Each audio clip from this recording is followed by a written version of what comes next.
Salut à tous, on se retrouve aujourd'hui pour une nouvelle vidéo, à savoir le premier update du mois de décembre. J'ai 3 livres à vous présenter. On est dans la romance, les thrillers, young adulte ou non. Et je dois vous dire que le dernier roman, donc qui est un thriller, c'est la première fois que je pleure en terminant un thriller. Voilà. J'essaye de teaser un peu, que ça vous donne envie de rester jusqu'au bout, quoi. Voilà. Le premier que j'ai lu, il s'agit de Lien de sang de Karen M. McManus, publié chez Nathan, que j'attends depuis une éternité à la bibliothèque. Je crois que, en fait, depuis que j'ai lu... C'est lequel que j'ai lu d'elle? Se taire ou mourir. Depuis que je l'ai lu, je l'avais réservé celui-ci, et j'attends depuis. Et c'était long. Et comme c'était tellement long, et que je l'ai vu dans une autre bibliothèque du réseau, dans laquelle je suis passée un peu par hasard, et bien du coup je l'ai pris. Et j'ai annulé mon autre réservation parce que j'en avais marre d'attendre. Voilà. Dans ce récit, on va suivre Aubrey, Jonah et Millie, qui sont cousins mais qui ne se sont jamais vraiment rencontrés, puisque la fratrie de leurs parents s'est un petit peu délitée avec le temps.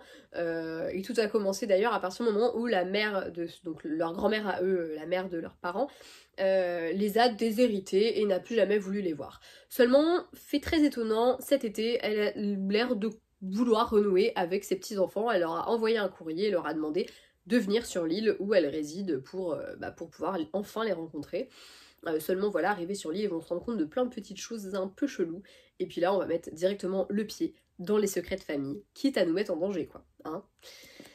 J'aime pas mal l'autrice, je trouve qu'elle se démerde pas trop mal avec les thrillers young adult. J'avais beaucoup aimé Se taire ou mourir, j'ai préféré d'ailleurs Se taire ou mourir, mais j'ai quand même passé un très bon moment avec Lien de sang. Déjà parce que le côté familial est beaucoup plus présent encore que dans Se taire ou mourir, même si évidemment dans Se taire ou mourir ce qui amenait les personnages dans cette ville c'était les liens du sang, etc. Là en l'occurrence c'est le titre, hein, donc c'est très très important. J'ai vraiment apprécié aussi le fait qu'on ait des chapitres en parallèle qui se déroulent dans la vie des personnages, du coup de la mère d'une des héroïnes. Ce qui nous permettait en fait de découvrir un petit peu ce qui s'était passé à l'époque et de mieux comprendre certaines choses. Ça nous permettait aussi du coup de vraiment creuser tout ça. J'ai trouvé les personnages assez intelligents et j'ai beaucoup aimé la dynamique qui se crée entre eux, le fait qu'ils se connaissent pas, ça laisse la possibilité à beaucoup de choses, le fait qu'ils connaissent pas grand monde, que la grand-mère elle soit quand même très secrète, très discrète. Ça influe sur beaucoup de choses et j'ai trouvé ça très intelligent en fait. La façon dont c'était fait, le retournement de situation finale, je ne l'avais pas vu venir. J'avais vu venir juste les personnes qui pouvaient potentiellement... Enfin, j'avais envisagé certaines personnes qui pouvaient potentiellement être derrière tout ça, mais sans savoir en fait ce que tout ça, ça signifiait exactement. Ouais, j'ai passé un très bon moment de lecture, j'ai trouvé que c'était très sympa, c'est vachement addictif, on a envie de connaître le fin mot de l'histoire et de connaître tous les secrets de cette famille et ce qui s'est vraiment passé à l'époque pour qu'on en arrive là. Voilà, globalement, je n'en retire que du positif, c'était très sympa et c'est un roman que je vous conseille, il est très sympatoche. Là, je vais récupérer bientôt Kiman, de la même autrice qui a été adaptée en série Netflix et j'ai vraiment hâte de le lire parce que pour le coup, les deux c'était de très bonnes lectures. Voilà, après j'avoue que celui-ci, sur certains trucs, je l'ai trouvé un petit peu lent et j'aurais peut-être aimé que les petits-enfants soient un peu plus rentre dedans en termes d'enquête vraiment à proprement parler.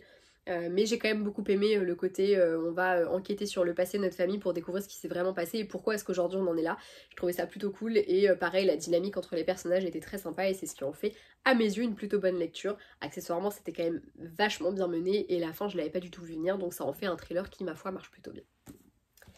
Après ça, je me suis dit, vas-y, on va lire un truc un peu calme. J'ai lu une romance de Noël, Retrouve-moi cet hiver pour le meilleur et pour de pire, de Cindy Lia, publiée chez HarperCollins Poche. Alors encore une fois, je dis une romance de Noël, mais ça se passe juste en hiver, donc est-ce qu'on peut vraiment considérer que c'est une romance de Noël? J'ai décidé que oui. Donc, De tous nos cœurs de Tracy Brogan est une romance de Noël, à mes yeux. Voilà. Dans ce récit, on va suivre Liv, qui... des années après, va se retrouver face à son ex au mariage de sa meilleure amie, évidemment, puisque c'est le frère de sa meilleure amie, ça paraît assez cohérent qu'il soit au mariage, et ça va un petit peu chambouler tout parce qu'elle lui en veut encore énormément de ce moment où il l'a quitté tout simplement, il s'est barré, et, enfin voilà, je ne vais pas rentrer dans les détails puisque le récit se déroule en deux époques. On va à la fois suivre la Liv du passé qui a fait connaissance avec, comment il s'appelle lui déjà? Josh? Josh, son amour de jeunesse, etc. Voilà, on va voir un petit peu comment s'est construit leur relation au fur et à mesure. Et on va également suivre la Liv du présent qui doit faire face à ce retour dans sa vie de quelqu'un qu'elle n'attendait absolument pas, absolument plus, etc. J'aime beaucoup les histoires avec des ex. Je pense que d'ailleurs que je vous l'ai dit dans la dernière vidéo où je vous parlais de Jusqu'à ce que la neige cesse de tomber. J'aime beaucoup les histoires avec des ex, je trouve que ça apporte quelque chose et pourtant dans la vraie vie je suis pas du tout pour le concept de se remettre avec son ex parce que je considère que quand tu te sépares de quelqu'un c'est qu'il y a une bonne raison.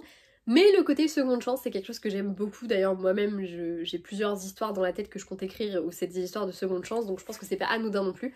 C'est vraiment des histoires que je trouve toujours très sympas parce que là en l'occurrence il y a des vraies raisons derrière tout. Et j'ai aimé le fait de creuser les personnages qui sont hyper touchants. J'ai été très touchée par Liv il y a des choses que j'avais vu venir, d'autres un peu moins, et j'ai vraiment été touchée par son parcours et par sa vie. Je trouve que c'est une héroïne qui est très très intéressante pour ça et qui est très touchante aussi. La romance est super agréable, le fait de la découvrir en 2 temps c'est très cool. Au tout début quand je les voyais tous les deux je me suis dit mais à quel moment c'est son amour de jeunesse ce mec, il est horrible. Et puis finalement au fur et à mesure on comprend et ça suit son cours et c'est hyper touchant, hyper sympa et il y a vraiment ce côté enemies to lovers qui me plaît beaucoup et ce côté seconde chance du premier amour, etc. qui est très très mignon, très touchant. Voilà, surtout que j'apprécie le fait qu'on ait les 2 points de vue aussi parce que c'est vrai qu'en fait Liv je l'ai trouvée d'autant plus touchante, belle, émouvante par le regard de Josh. Je trouve que l'un et l'autre en fait ça leur servait énormément en fait le fait d'être vu par le regard de l'autre et ça permettait vraiment de creuser les personnages et j'ai trouvé que c'était une très bonne romance. Je compte d'ailleurs m'acheter la suite qui se centrera sur les 2 autres personnages, les 2 meilleurs amis du coup de Liv.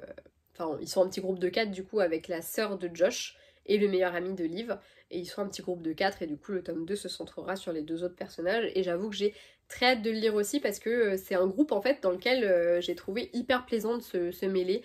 C'est un groupe qui est un peu particulier par certains aspects, il y a des moments où en fait on a vraiment le sentiment d'avoir d'un côté il y a Liv et sa meilleure pote, il y a Liv et son meilleur pote et puis il y a Josh qui est très pote avec le meilleur pote de Liv, dont la sœur est la meilleure amie de Liv, et puis lui et Liv, voilà, c'est un peu en mode des fois on se déteste, des fois on s'aime bien et on sait pas trop comment se le montrer.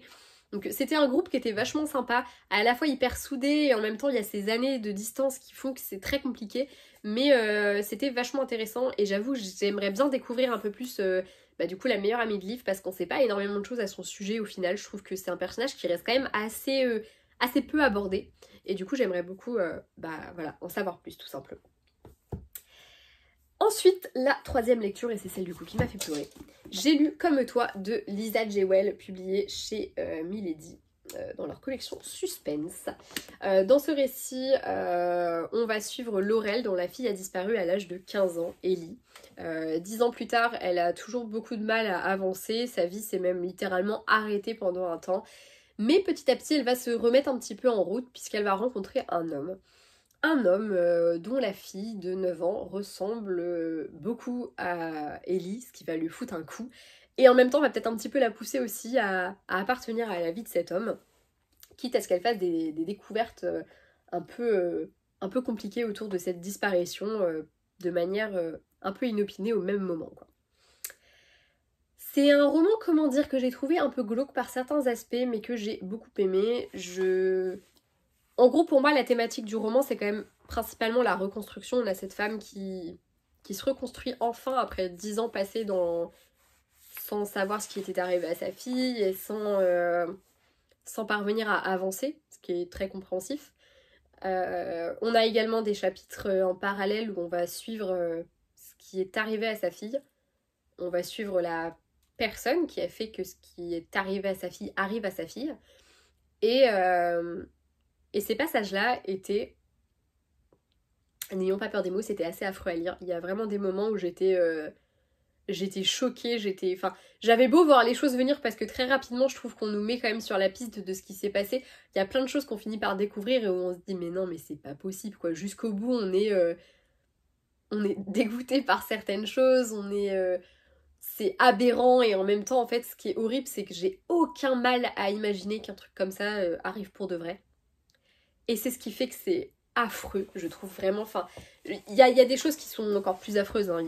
Honnêtement, je trouve que globalement, ce qui est arrivé à Ellie est affreux, mais je sais aussi que, ben, il y a des fois des choses qui sont peut-être encore pires. Enfin voilà, les enlèvements, surtout de gamines de 15 ans, on sait très bien souvent comment ça se passe, et on sait que c'est pas ouf, quoi. Là, en l'occurrence, sur certains aspects, je trouve qu'elle s'en sort pas si mal, mais en même temps, quand je dis ça, je me dis, mais meuf, tu te rappelles de ce que tu viens de lire? Parce que non, elle s'en sort pas bien, quoi. Enfin non, non, non, c'est horrible. Non, c'est un roman qui m'a énormément émue, parce que je trouve il est très vrai, très sincère dans la manière dont le deuil il est abordé, dans la manière de se reconstruire est abordé. Le personnage de Laurel est terriblement touchant. Et en fait, pendant longtemps, il y a eu des passages où j'avais l'impression que je ne devais pas m'attacher à elle, et au final, ben, son rôle de maman fait que ben, tu peux pas ne pas t'attacher à elle, c'est pas vrai. Elle est très humaine dans ce rôle-là de la mère qui a complètement perdu pied, qu'on a oublié ses deux autres enfants presque. D'ailleurs, je trouve que c'est très intelligent dans le résumé de ne pas parler de ses frères et sœurs, de parler uniquement de la mère qui a perdu sa fille, et c'est tout. Je trouve que c'est très intelligent parce que du coup, par rapport à la manière dont Laurel a traité la disparition de sa fille et le fait que bah, ses enfants, c'est pas qu'ils ont cessé d'exister, mais elle a arrêté d'être leur mère pendant un temps, quoi, d'une certaine manière, bah, je trouve que c'est hyper intelligent que le résumé soit construit comme ça, parce que quand j'ai commencé, je ne savais pas qu'elle avait d'autres enfants, et quand on le découvre et la manière dont c'est traité dans le roman, bah, je trouvais que c'était pas du tout inintelligent et inintéressant de faire comme ça. Alors c'est peut-être complètement un... Enfin, c'est peut-être pas du tout travaillé comme ça, mais moi j'ai trouvé ça intelligent. Voilà.